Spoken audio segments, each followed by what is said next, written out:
Hello mga lods, welcome back sa ating mounting channel, ano. So ayan, at ayan, another day, another vlog. Magandang araw at good day, and then maayong udto, maayong adlaw. So sa inyong tanan diya. So ayan, mga friend nato nga mga Bisaya diya. So ito, na ako i-share sa inyo, ha. So ayan, pwede kaya tayo mag-content Bisaya mga lods paminsan-minsan, ano. So, concert, ito, clone ito. Ayan, EB 702 FM. So, problem daw nito ay may tumutunog tapos nawawala.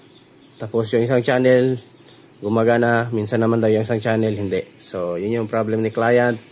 At nag-decide siya na ipaparecondition niya na yung kanyang amplifier dahil 10 years na daw itong hindi na maintenance. So ayan, siya hindi na din talaga na maintenance to. So ayan, ang kapal na ng alikabok. Ganon din dito sa baba, you know. So double check na lang natin yan kung ano man. So yung capacitor papalitan, fully recondition to.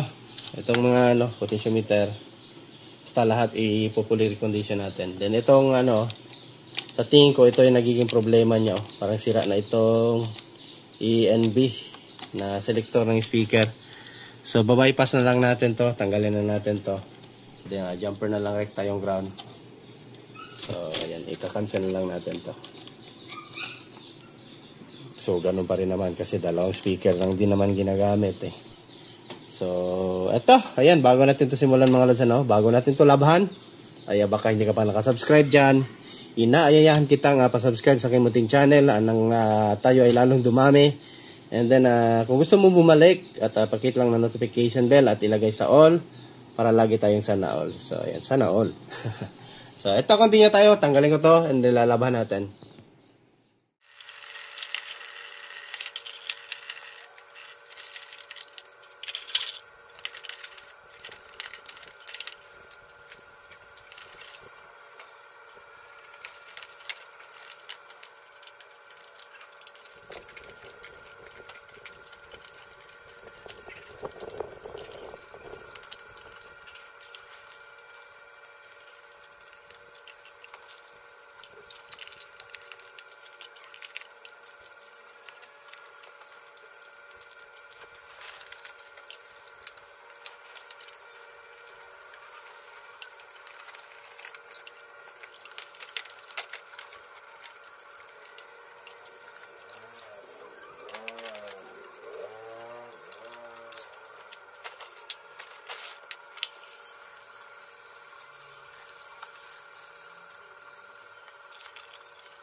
Ito na mga lods, natuyo na.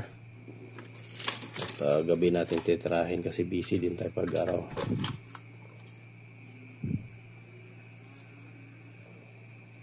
So sa tong control, ayan, may mga kinalawang.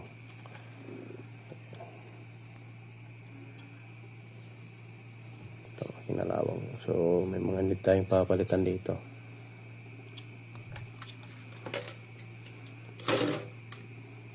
Tapos kanyang input board,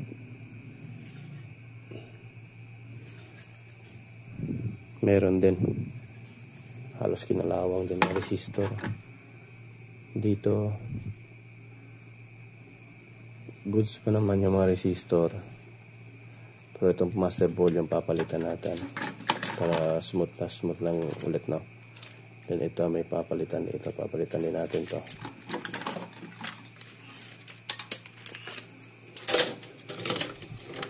Then dito sa kanyang main amp,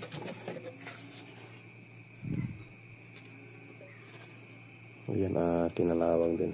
Yan, mga ano na driver nyo. So recondition din to. So para hindi kahit pa paano naman ay tatagal kay customer yung kanyang amplifier, ano. So ayusin natin yung ating paggawa na. Ito may kinalawang din dito.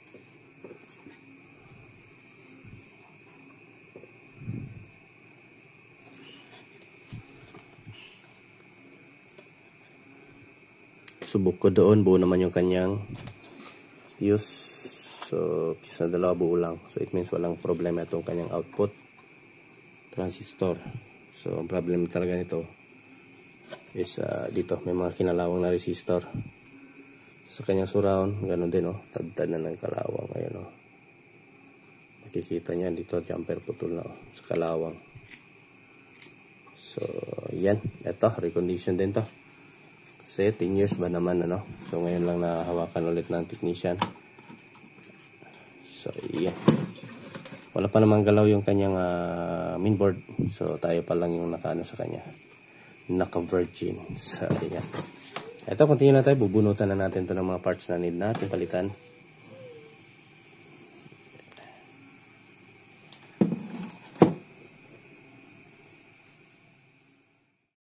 So ayan mga lods, at patapos na tayo sa pagtatanim, ano. So ayan, taniman na natin lahat. Ayan. So resolve na naman tayo. Ayan, oh. So yung jumper na lang kulang, hindi ko pa nalagyan ng mga jumper. Dito okay na din, napalitan ko na yung mga ano. So ito mga volume na lang yung kulang. And then itong mic jack, no, input, so bago to. Kasi itong sa kanila ay gusto niya ng palitan. Ayan, may naiwan pa sa loob, oh. Dulo.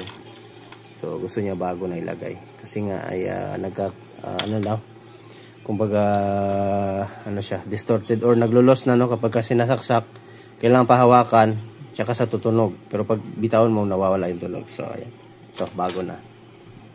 Ayan, capacitor na lang, and then audio test na tayo. Ito, wala kayong matutunan sa akin mga lods na sa pagre-repair, basta recondition mga lods, hindi ko na sinishare kasi naman talaga ay nagpapalit tayo, eh. So hindi naman repair, nagpapalit tayo ng mga bagong parts, eh.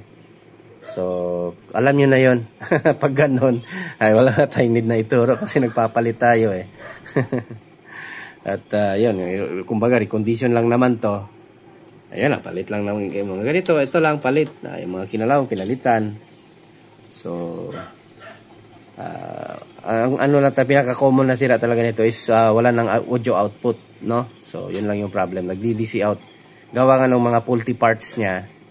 So depende kasi pag mga ganito kasi, depende kasi kung ano yung sira, eh. So may sira na nasunog talaga. Meron naman sira na ganun nga, kinalawang. So hindi naman pareho. Kung yari, ito yung ni-repair natin dito, kinalawang. Hindi naman pareho na yung dyan sa'yo, ganito din ang mga kalawangin, di ba?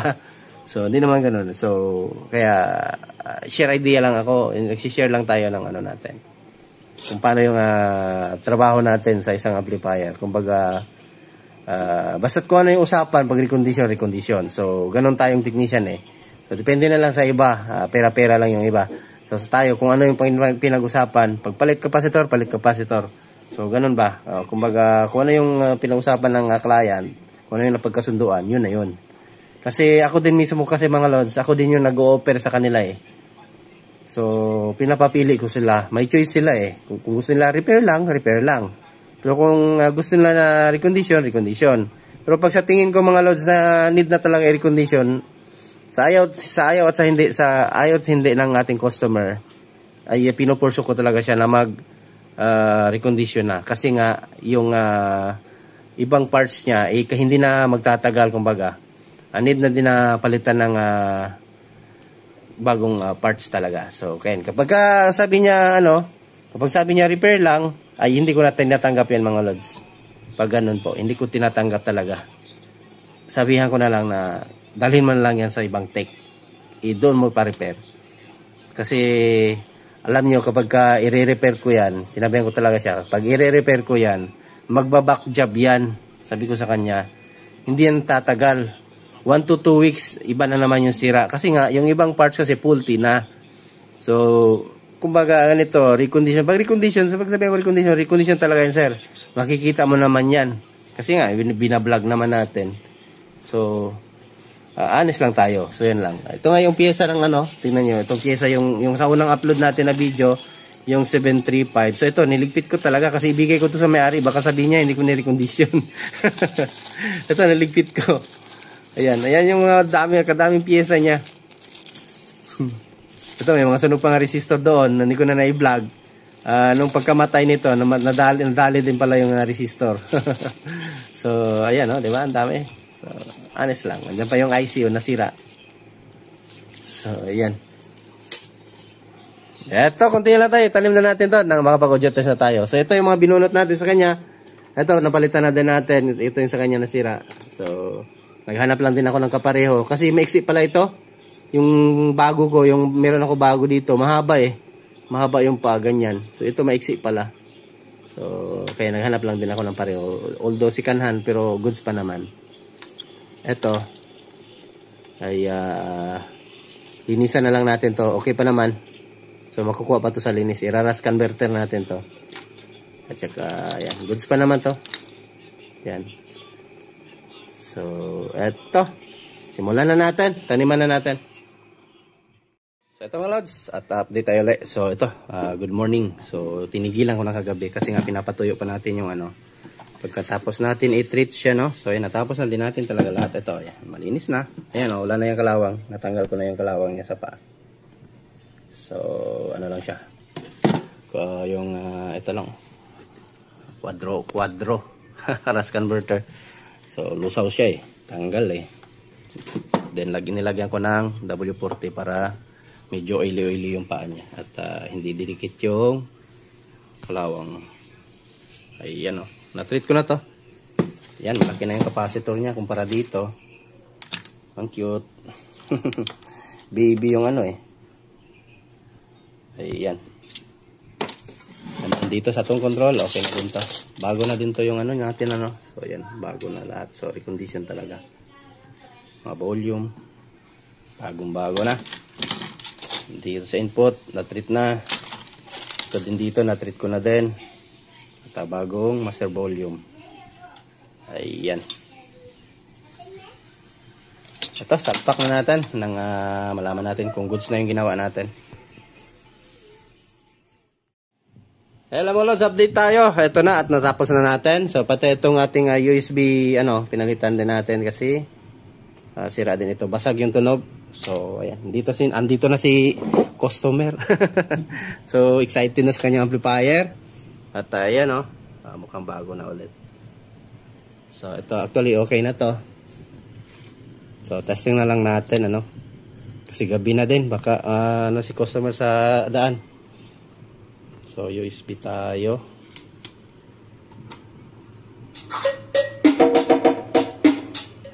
Rekta na kay dito ka boylo. Rekta tayo, rekta.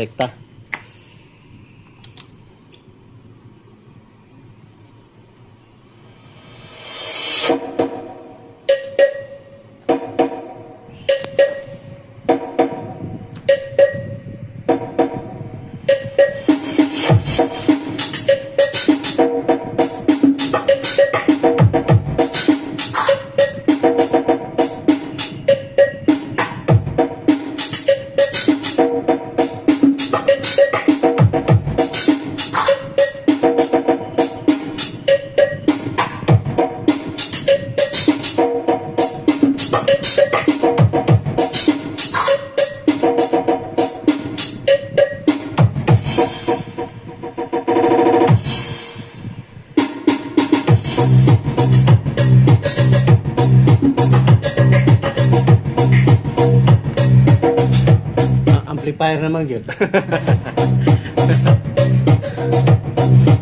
Kaya magsya-shoutout tayo. I-shoutout natin pa rin pati may-ari nito.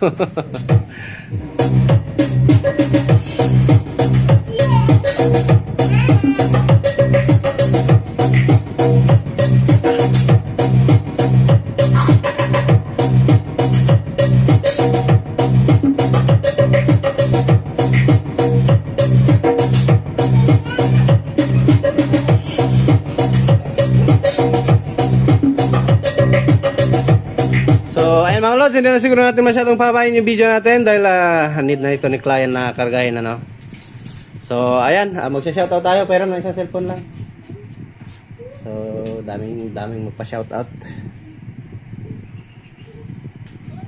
Magpapa-shoutout.